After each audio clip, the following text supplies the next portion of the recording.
Hello, everyone. I'm Jonathan Little. Today, we are going to be discussing how to make $100,000 per year playing poker. A lot of people think, oh, poker is hard, it's difficult, it's impossible to win in 2025. But poker is alive and well, and today we're going to be discussing how you can make $100K a year from poker if you actually devote yourself to the game. Before we get into it, though, there's one thing that you must get out of your head. You have to realize that poker is not a get-rich-quick scheme. So many people want to think, oh, I'm going to go and spike a big tournament and get rich like all the people do during the summer. I'm going to go play a tournament, win a bracelet, play another one, win it again, and then I'm just going to have all the money. I hate to break it to you, but that is not really how poker works. Sure, some people will get lucky. But banking on being one of the lucky people who spikes a big tournament and wins a bunch of money and then rides off into the sunset, banking on that is not going to work out for you. So today I'm going to teach you exactly what you need to do to grind up your bankroll slowly, but surely. Hello, hello. Looks like some people are trickling in the chat. Hope you're all having a wonderful day. Hope you're all having enjoyable grinds, enjoyable lives. Hope everything is going great for everyone. The poker dream is alive and well today. You just have to have discipline, you have to work hard, and you have to have a lot of grit. Grit is the ability to show up every day and do your best no matter what happened previously. A lot of people do not have grit. They get down, discouraged, frustrated when things go poorly. But one trait you will see is definitively true among all good, strong, successful poker players is they have pretty awesome grit. Now, there are three things you have to do if you want to win at poker. Number one, you have to find a game you can beat, which implies that you are either, well, it implies that you're better than your opponents, either because they're really bad or you're really good. Either one works. Next, you have to keep a proper bankroll. No matter how good you are at poker, if you don't keep a proper bankroll, you will not win in the long run unless you run very hot, because you are going to go on downswings. Once you do those two things, though, you found a game you can beat, you have a proper bankroll, then you have to play the game a lot. Most people are pretty good at one of these three things. And a lot of people are good at two of these three things, but most people are not good at all three of them. But to succeed at poker, or any sort of gambling game, you got to do all three. While playing the WSOP, so far I've played a whopping 2 tournaments. I'm going to be back in New York for a little bit, then I'll be right back here, and then I'm going to play the last, call it 3 weeks of the series. To win at poker, you have to do all 3. Let them sink in. Now, if you want to make your first $100,000 from poker, I'm going to tell you exactly what I would recommend doing, and that is not to play tournaments. I know a lot of you know me as a quote-unquote tournament player, but did you actually know I grew a lot of my bankroll from cash games? You need to find low rake cash games where you expect to have a decent edge. Right now on Coin Poker, they actually have no rake cash games at 2-5 no limit hold'em, which is a great place to play if you're properly bankrolled for those games. Anytime you can find a game with no rake, you are going to do so much better than a game with a rake. Or if you played a game with a minimal rake, you're going to do way better than a game with a big rake. Unless, of course, the players in the big rake game are horribly horrible, but that is almost never going to be the case to the point that it mitigates the rake. Online, in cash games, you can really focus on learning just a few stack depths, and you will be perfectly fine. You're also going to have far less volatility than in tournaments. For example, in a tournament, even if you're good, you're not going to win a 1,000-person tournament all that often. You may win, I don't know, 1 in 500 or 1 in 300 if you're really good. But that's not all that often, right? It means you have to sit there and grind a ton. In cash games, you're usually up or down a buy-in or two per, call it hour-ish, you know? If you play long sessions, of course, you can go on big upswings or big downswings. But usually, you're not going to be getting rich quick, and you're not going to be losing all of your money immediately. Unless, of course, you're horribly bad at poker. So I would recommend you study online cash games. You need to focus on the fundamentals and work hard to develop your skills. For example, GTO preflop strategy, like we teach at Peak GTO. Also, when to continuation bet and when to check. We have, I mean, to be fair, this is a lot of what poker is. When to bet and when to check and how much. And at pokercoaching.com, we have a cash game masterclass that goes through all of that. Also, you need to learn how to play all the common scenarios you're going to be in. For example, if you're playing online, you need to know how to play from the big blind against a button raise, for example, because that comes up a lot. Or on the button, you need to know how to play when the cutoff raises, because that comes up a lot. You also want to make a point to focus on 3-bet pots, because those occur a lot as people get good. And also late position and blind battles like we just discussed. These are the most common scenarios that you will always encounter. Is there a place in Vegas I'd recommend for a 1-3 player looking to get into live poker? Look, I don't play 1-3 no limit, so I can't give you a definitively good answer, but I mean, I hear Wynn has good games, and Aria, and Palazzo, all of them. I mean, really all of them are going to be fine for 1-3 no limit. Grit will get you all of this stuff. Well, grit plus motivation, right? It's not just as simple as have grit and you'll win. You also have to make a point to show up and do good work and be diligent, which a lot of people don't want to do. You know, look, a lot of people get into poker because they did not want to have a job. Hate to break it to you, though. Poker is kind of a job if you're doing it at a high level. You have to study a lot. You have to put in time at the table. You have to treat it like a business, right? It's really probably harder than a lot of jobs because you can sabotage yourself in all sorts of ways. So what is a proper bankroll? Here is bankroll requirements for 1-2 no limit hold'em cash games. And it depends on your win rate. It also depends on the amount of variance you have in your play in general, but assuming you play decently normal, here are roughly the bankroll requirements you need based on how many big blinds you win per 100 hands. Now, 3 big blinds per 100 hands is not a lot. That is an okay online win rate against, you know, a competition that's probably pretty difficult. So if that's the case, you need 10,000 big blinds or $20,000 for 1-2 no limit hold'em. Is my computer glitching? Maybe my computer's glitching. Let me know. You need about 100 buy-ins if you have a relatively small win rate, as you will in a lot of difficult online games. Now, you may say, no one's winning at 25 big blinds per 100 hands online. Well, no, they're not. But in live poker, you actually can. Imagine you play 30 hands per hour. It's quite reasonable to be able to win 10 big blinds per hour at live poker, which, if you play 30 hands per hour, is something like 30 big blinds per 100 hands. If your win rate is actually that big, you don't need much of a bankroll. But, most people's win rate is not that high. So many players think they're winning at some gigantic win rate, whereas in reality, they're winning at a smaller win rate or no win rate. Now, it is worth noting, if you are not a winning player, you will lose. Simple as that. There's no magical bankroll management that will help you win. First, you have to find a game you can beat. Then you have to keep a proper bankroll, right? If you don't have a game you can beat, no amount of bankroll requirement will help you. How realistic is it today against bots and RTA? Look, while I certainly do recognize there are some sites that have bots and some sites that have RTA users, the games are very beatable. I mean, I'm doing perfectly fine on Coin Poker whenever I play and on the other sites in America. And how realistic is it? Very. It is very realistic to have a 5 big blind per 100 win rate. Now, I think a lot of people like to call it bots and RTA and collusion and site being rigged, blah, blah, blah, as a reason that they are losing. They like to try to justify their poor play on external factors. And certainly, again, there are external factors. Heck, rake is a very clear upfront factor, right? But making excuses is not going to help you win. And yes, I realize some games may be unbeatable because the rake's too high, your opponents are too good, or whatever. But a lot of people who are not winning at poker think that blaming their lack of success on all the external factors is the answer. Whereas in reality, poker is not an easy game. I know a lot of people think poker's easy. You show up, you play, you win $300. Ha ha. We're going to get rich.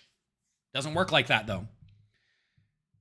A lot of people make excuses, and they look for any possible excuse they can to justify the fact that they are not winning.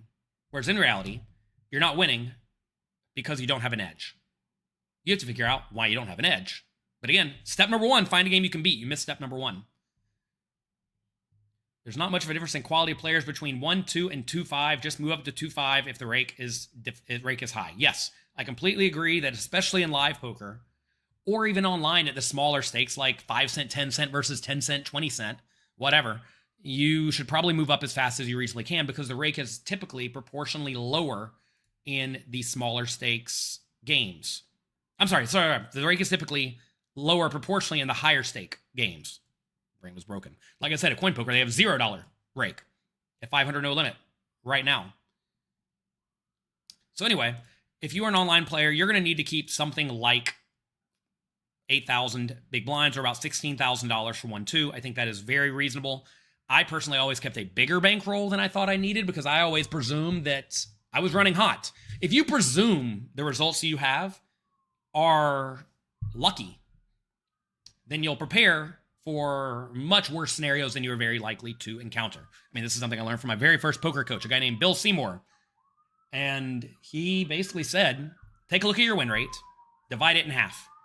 Okay, so say you're winning $100 an hour. Presume you're making $50 an hour, and then keep a bankroll as if you're making half that much, $25 an hour, right?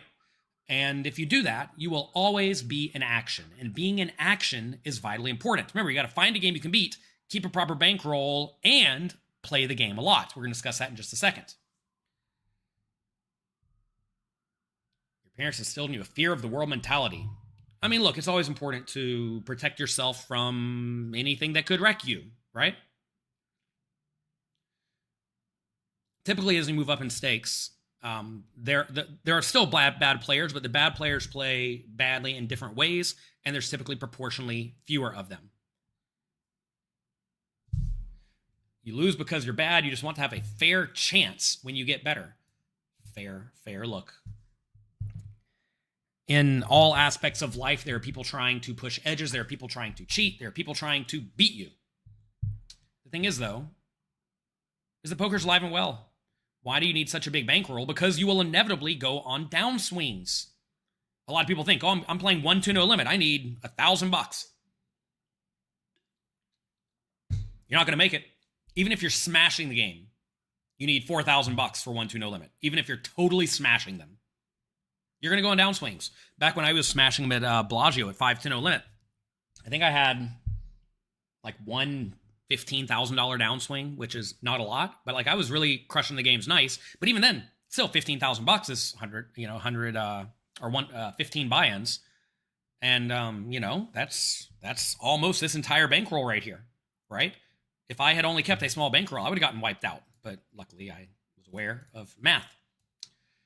Also, you may say, why do we need so much money? Well, you don't if you're going to be adding money to your bankroll. For example, if you have a job and you know every month you can add, let's say, $1,000 to your bankroll, well, now you need far less money, right? Because you know you effectively have $12,000 coming in over the course of the year. Now, of course, when you're just starting using that method, you could easily go on a downswing and just be wiped out and not be able to play for a month. So I typically don't recommend that mindset of I can always add more money to my bankroll. I think you will typically be much better suited approaching poker with the idea of I need to make what I have work, right?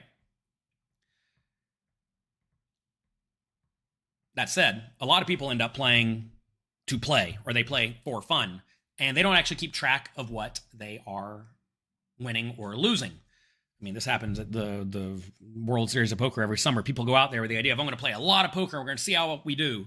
But then they lose, and they get mad, and they quit. Or they play a bunch of cash games and don't really keep track of how they're doing. All they're aware of is, I came to Vegas with X amount of money, and I left with X amount of money, and that's good or bad, right? But in reality, if you come out to Vegas and you play, 100 hours, and you lose a little bit of money, yeah, it's not ideal, but it's also not the end of the world, right? If you play 12 hours and you lose a ton of money, it's clearly bad. If you play 12 hours and you win a bunch of money, you're probably just running hot, right? You need to have clear data that proves that you are a winning poker player. And once you know that you're a definitively winning poker player, your confidence will start to grow and you'll be able to move up in stakes more aggressively, because you'll always be able to move back down to where your, call it, money tree is. I mean, this is what a lot of people do, how they approach tournaments. Again, not necessarily the best way to do it, but they will grind cash games all the time with the idea, I'm going to make 20, 30, 50, or $100 per hour playing cash games. They're going to take that money and try to run hot in tournaments for funds. Now, I typically would not recommend doing anything like that, call it quote unquote for fun. I would recommend instead just grind it up. But you need to have an idea of what your win rate is, right? Because once you know your win rate, you'll know roughly how much money you need. But you have to know your win rate. And you get your win rate by actually tracking your play and keeping very, very good records of what is going on. And you don't need to track only how much you're winning per hour. You need to also keep track of how much you're studying, right? You need to keep track of how much you're spending to play poker. For example, if you're playing online poker, you have to buy a computer. You got to have a computer, right? You have to maybe spend money on a poker training site or poker tracking software, things like that, right? All these things are expenses. If you're going to play live poker, you got to keep track of those expenses. So make sure you are keeping good track of your results, because that's going to really, really, really, really impact how aggressively you can move up. How many hours do you need to know if you are winning? Well, I mean, it depends on how confident you want to be in your assessment, right? Like, say you play 1 hour, it gives you some indication of if you're winning or losing, right? But obviously playing 1,000 hours is going to be way better, and playing 10,000 hours is going to be way, way, way better. You just had a trip to Reno. You started with 300 and you walked out with 3K 6 hours later. Okay, wonderful for you. Tough problem.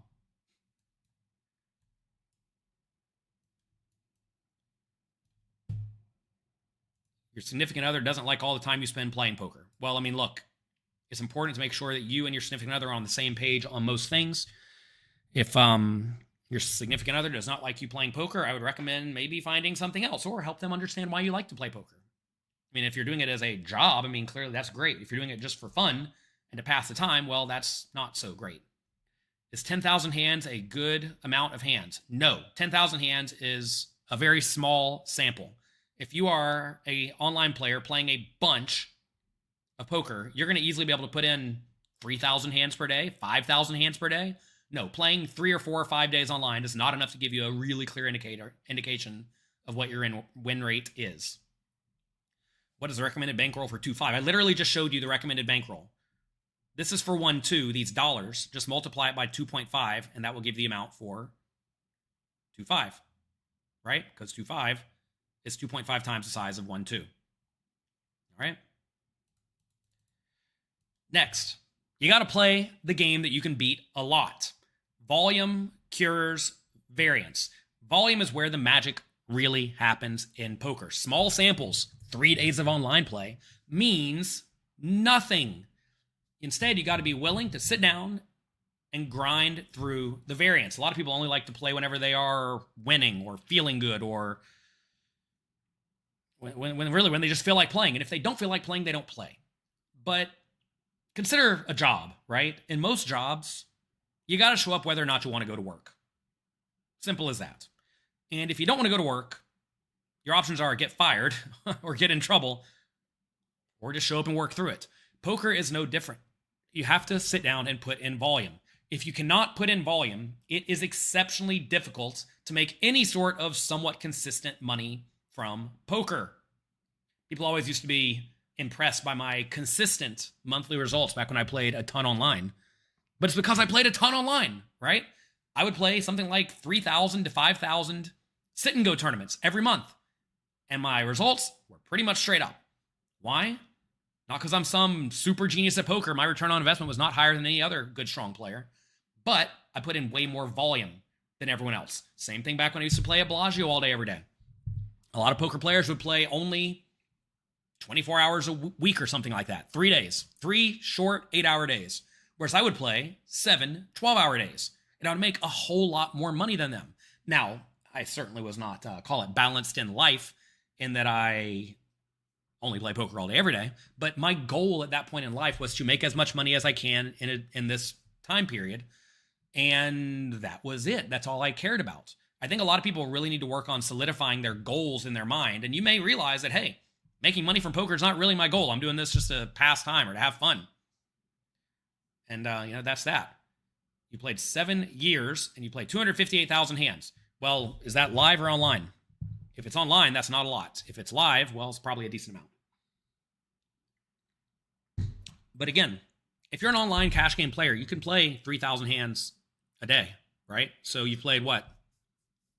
80 days? 90 days? Is that a lot of play over 7 years? Not so much. Now, a lot of people like to complain about variance, but they complain about variance because they don't focus enough on long-term profitability. They think that what happens today or this week or this month matters. You will have bad months. You will have bad weeks. You'll have bad days. You might have bad years. Hey, if you're a live tournament player, you will have bad years. Just thinking back about my live poker tournament career over the course of, 19 years, over 19 years, I think I've probably lost about half of those years. And that's just normal. I mean, my wins are usually far bigger than my losing years, because whenever you win in tournaments, you win 100 buy-ins, and when you lose 1. But I've probably lost about half my years in live poker, and that's fine. I also want people to stop thinking even in terms of years if you're playing not a lot of volume. And you got to realize, if you're playing live poker in tournaments, you may only play, 150 tournaments a year if you're playing one every other day, which is a pretty good amount, right? 150 tournaments is nothing. That's like one weekend online. You're going to have losing weekends all the time online playing a very, very full schedule. It happens. Get used to it. Get used to it. Did I play any scoops? No. I am not going to get up and travel to play online poker. I do not think it's worth the effort for me at this point in life. So, instead of whining about playing 3 sessions and having them go poorly, put your head down and grind 200 hours and then see where you are at. I remember a long time ago, I was struggling to win at 10-20 no limit online. And in reality, I wasn't struggling because my friend who was teaching me at the time said something along the lines of, well, how many hands have you played? I'm like, oh man, 10,000. He's like, haha, what a joke. Go and actually do it, So I sat there and I grinded it out. I learned a lot. I worked hard. I got better and I started winning, right? But you are going to have bad downswings over any sort of short amount of time.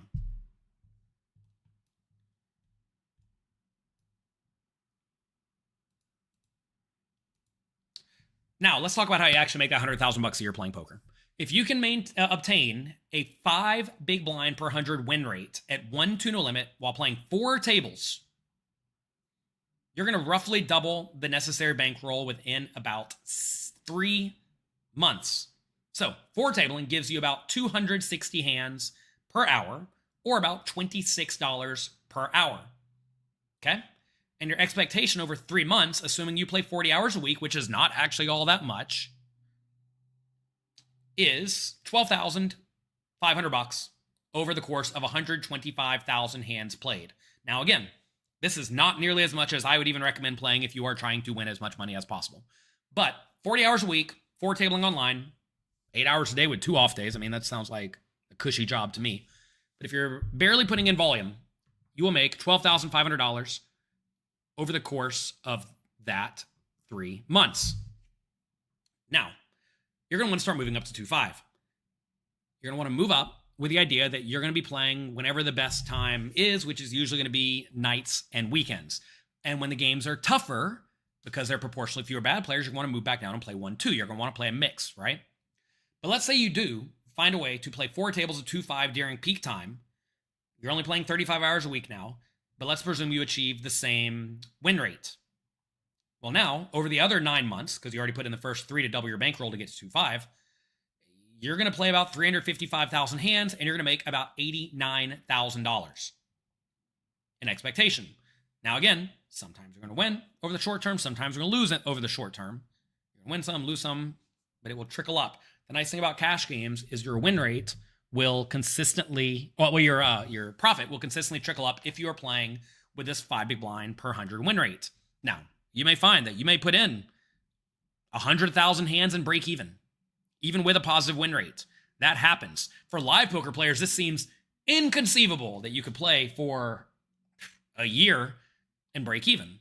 Well, if your edge is not that big, it's very easily possible. And you have to realize 5 big blinds per 100 is not that big of a win rate compared to, like what is possible in live poker. But anyway, that is how you very reasonably go about making $100,000 per year from playing poker. Start playing 1-2, grind it up. If you can't win at 1-2, it means you're not a winning poker player. It's going to take you a lot longer to make $100,000 a year because you got to move down and study a lot. If you do play for, let's say, I don't even know, 2 weeks, 40 hours a week, 4 tabling online at 1-2, and you're not winning, it's probably an indicator that you are not actually winning at the game for all sorts of reasons. The people out there who typically say suck try to blame it on everything that's not under their control. Whereas in reality, you, me, all of us can study poker and get better at poker. Definitely check out Peak GTO and pokercoaching.com. That will go a long way to getting you on the track for success. But this is how you do it. You can make $100,000 a year today playing poker if you win at 5 big blinds per hour. You play 4 tables of 1-2 or 2-5 online, 40 hours a week. That's it. You'll make $100,000 a year playing poker. Seems easy, right? Seems easy when you say it.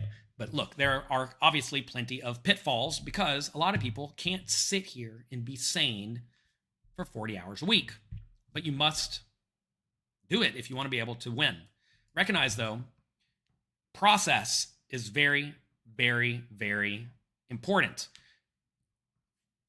You need to focus on constantly improving your skills because if you are not improving, well, you're going to be consistently getting behind your opponents. You need to study a lot. You need to review all the key hands you're playing. I mean, every single day I play live poker. I write down every major hand I play or every hand that I'm not, call it 100% sure about. And I will go and I will run it through the GTO solver and I'll discuss these hands with friends. And that's one easy way to get better. You also want to make sure you don't play distracted. Don't be watching sports on TV or reading a book or playing another game on the side. You need to focus on playing poker. You also need to make sure you have a good, strong mental game. A lot of poker players play pretty well when they're thinking clearly. Actually, a lot of people play pretty well when they're thinking clearly. But whenever things start to go poorly, they lose their minds. They go from winning at 5 big blinds per 100 when they're thinking clearly, which may actually be, call it 80% of the time. But that other 20% of the time, they're losing at like 5 big blinds per 100, and that wrecks their win rates. Total, right? And you need to make sure that you play sane. Don't worry about the short-term variance because it's inevitably going to happen. If you can improve by just 1%, just a little bit every session, you're going to get really good at poker quickly, and you're going to find a whole lot of success. See what all of you are saying in the chat. Click the like button. Click the notification bell if you were here. Who's the toughest pro I've played against? I don't even think that's a good question. All the best players in the world are very, very good at poker. Okay? They're all good. They're all difficult to play against. That is what makes them good. Now, you can be good, difficult to play against in all sorts of ways. Would you say the people who are the most difficult to play against are the ones who play the best GTO strategy because you can't do anything about it? Or are they the players who put you in difficult spots? Because you got to realize being put in difficult spots doesn't actually make someone difficult to play against, in my opinion. You just have to figure out what they're doing wrong and then maximally exploit it, right? Like, say someone bluffs too often, you just call every time and you win all their money. It's not hard. You're going to lose some because they're going to have it some, but you just say call and you win on average, although sometimes you will lose. Let's see. There's no casinos near you. Well, I don't know what to tell you. Open one or move.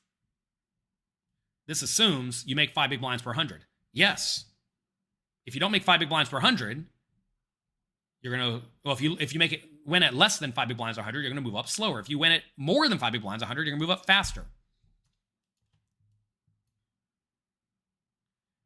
95% of players are losers.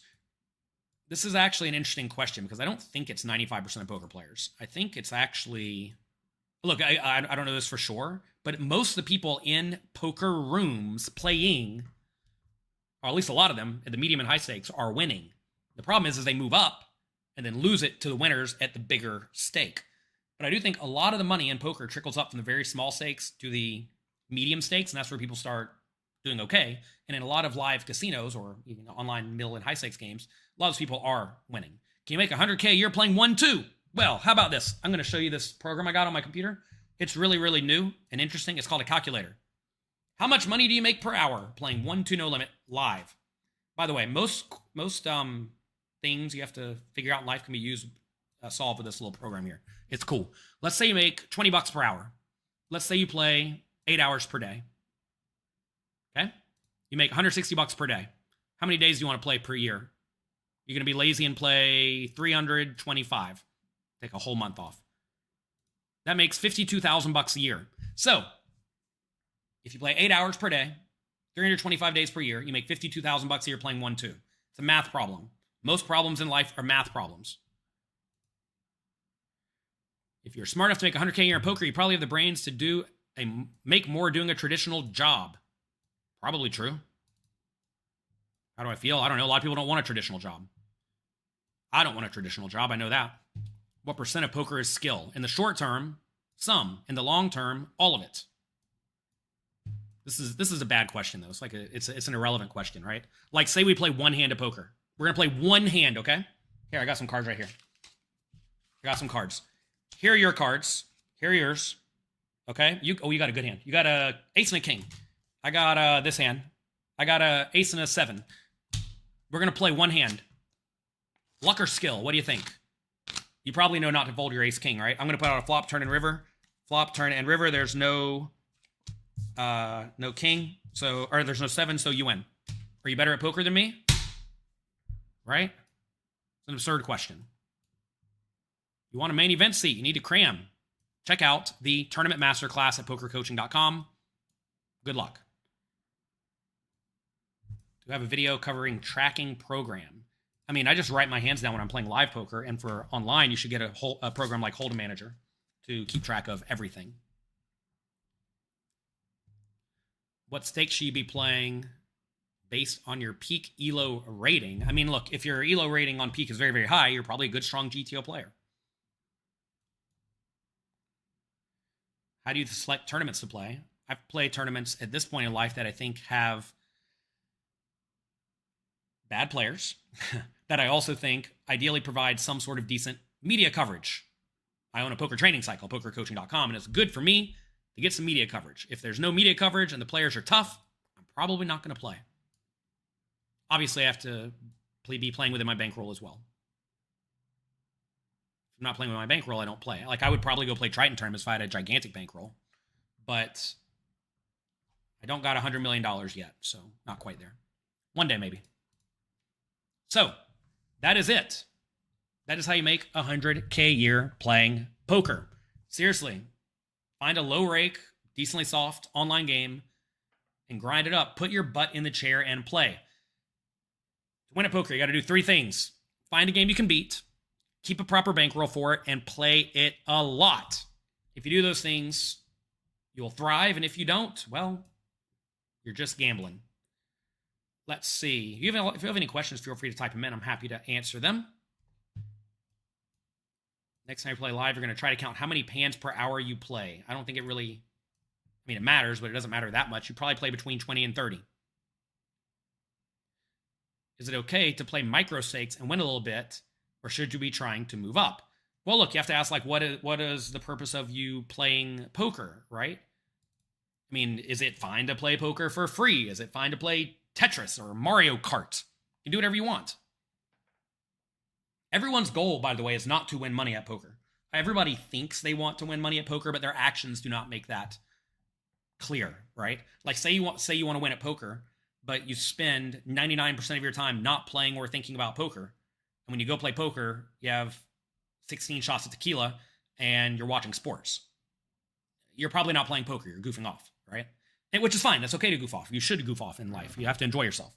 But if your goal is to win at poker, you need to act like it. You love my books and videos and attitude. Well, thank you very much. I do my best.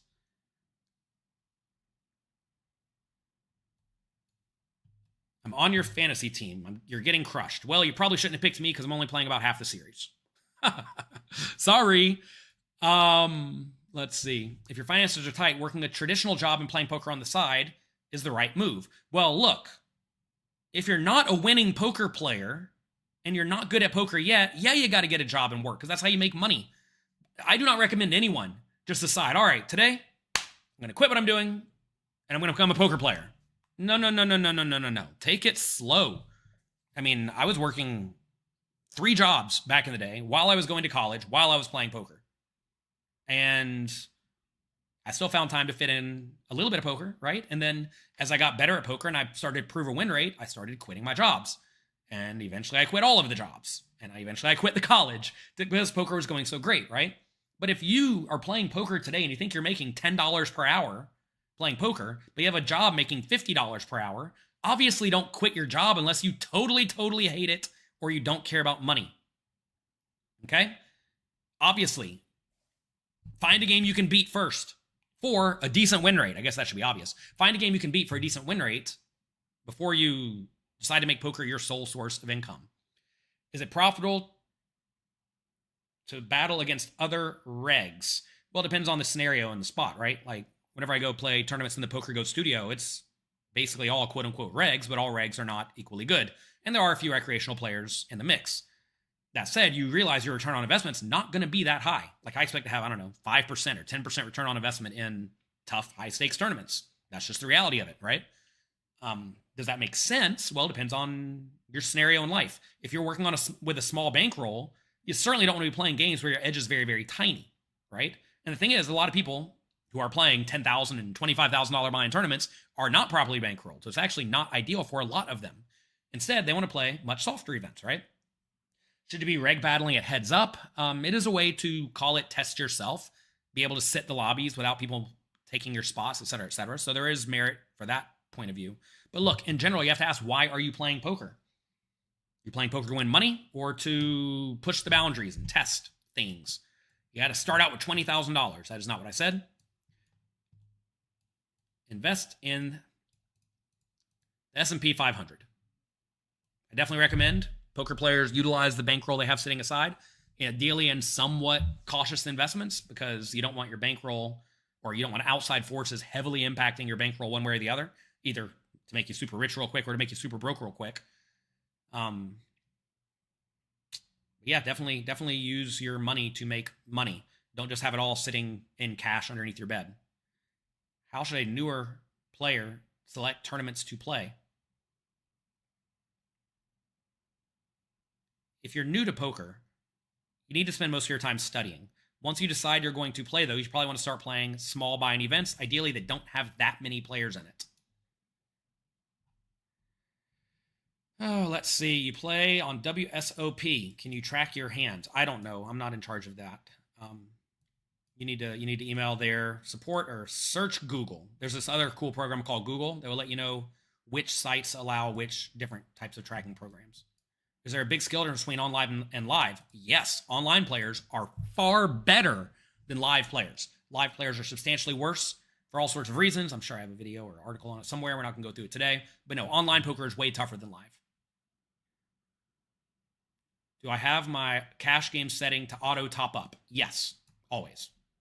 You typically always want to simplify your decisions within reason.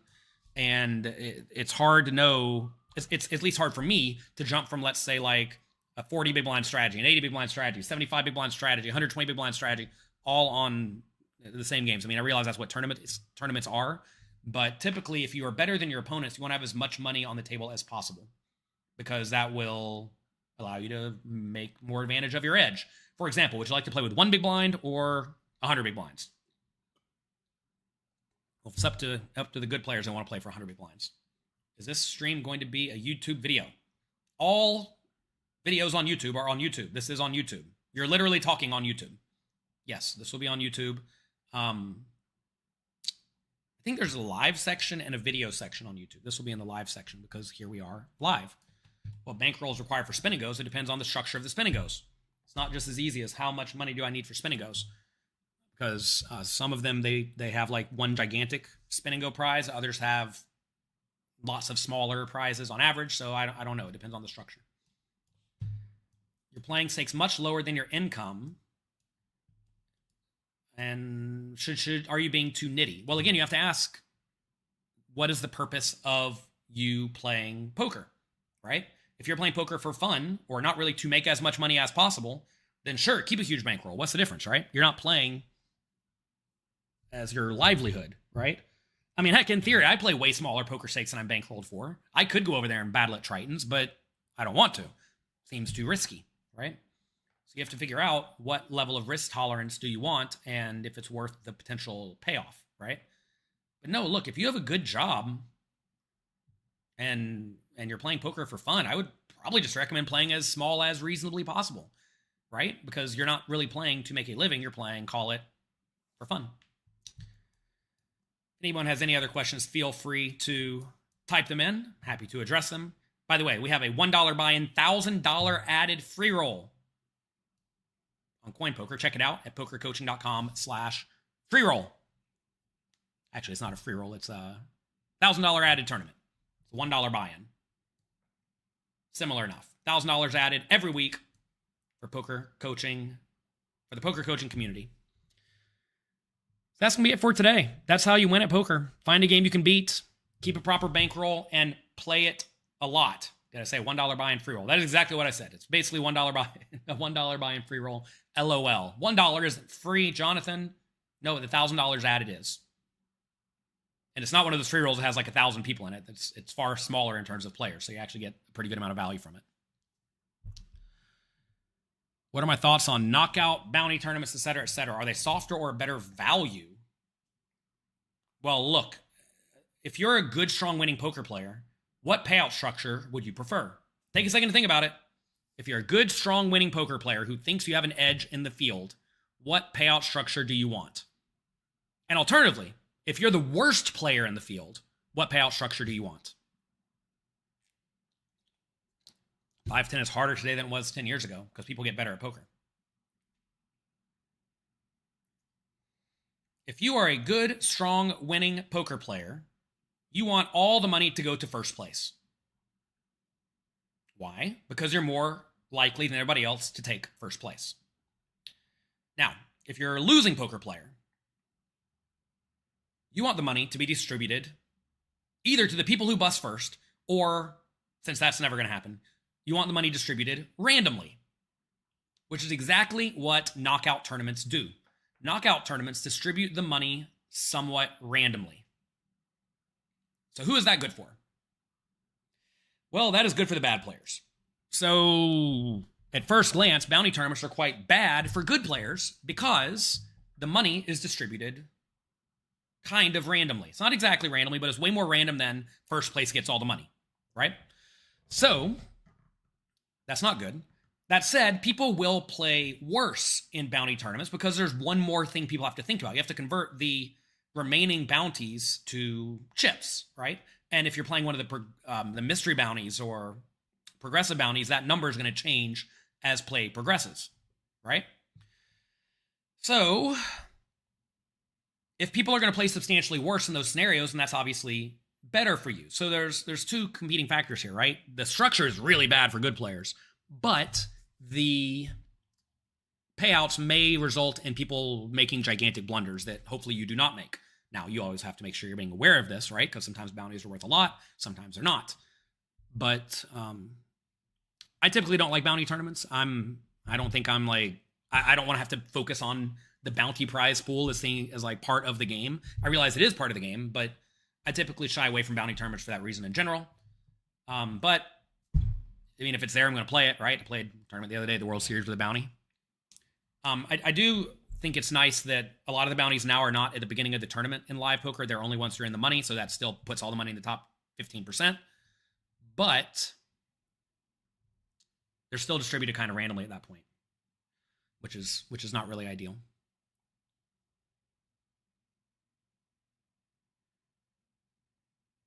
You're trying to find this tournament on Coin Poker, but you can't see it. You have to sign up at pokercoaching.com/freeroll. You don't want to play professionally, but you want to beat home games with 3 blinds. You want to beat home game with 3 blinds. Does that change the strategy? Well, yes, because there's one additional player with money in the pot. You attack. Of course it changes your strategy. Anytime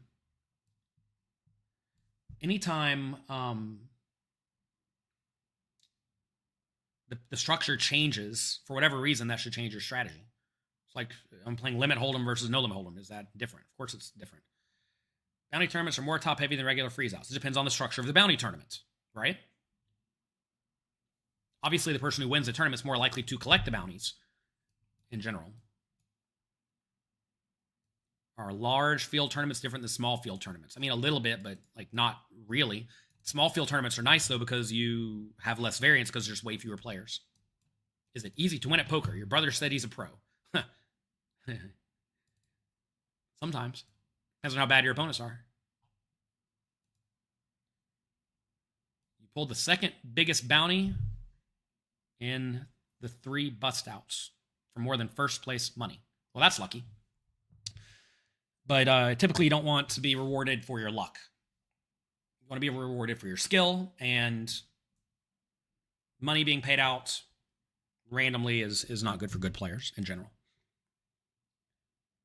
What online poker buy-in has the equivalent skill level to 1-2 live? Ooh, probably real small. 5 cent, 10 cent, something like that. Should you specialize in PLO? Look, PLO is a great game. I think you can have a pretty decent edge in the game. That said, PLO has a few big problems live. Live, it is super slow. Lots of hands are more multi-way. It takes longer to deal the cards, et cetera, et cetera. You see more flops, right? So PLO has a lot of problems in terms of actually being able to put in volume. Online, I think, yeah, sure. That said, PLO typically has something like 4 times more variance than No Limit Hold'em, so be aware of that. Is there anything to be aware of when playing against the same players in cash games? I mean, just figure out what your opponents do wrong, right? That's how you win at poker. Figure out the mistakes your opponents make. Are online bots a concern? Not so much to me, but I do think as technology gets better and better, as there's more and more of a reward to try to call it bot a game, I'm sure bots will become a thing. I mean, online, some sites are clearly full of bots, and obviously that's not ideal. So I need to play on sites that really focus on security and the legitimacy of the game. You started with $0 on Coin Poker, up to $20. Thanks to the free roll and other games. Awesome. Glad to hear it. That's going to be it for today. I hope you all enjoyed the video. If you did, do me a quick favor. Click the like button and click the subscribe button. To win at poker, put your butt in the chair and grind it out with an edge. Easier said than done, I know. It's hard to have an edge against people who are trying their best to beat you. But that's how you win. Good luck in your games. Have fun. I'll talk to you next time. Hope you have a wonderful, wonderful day. Good luck in the series. Good luck in life. Talk to you later. Bye-bye.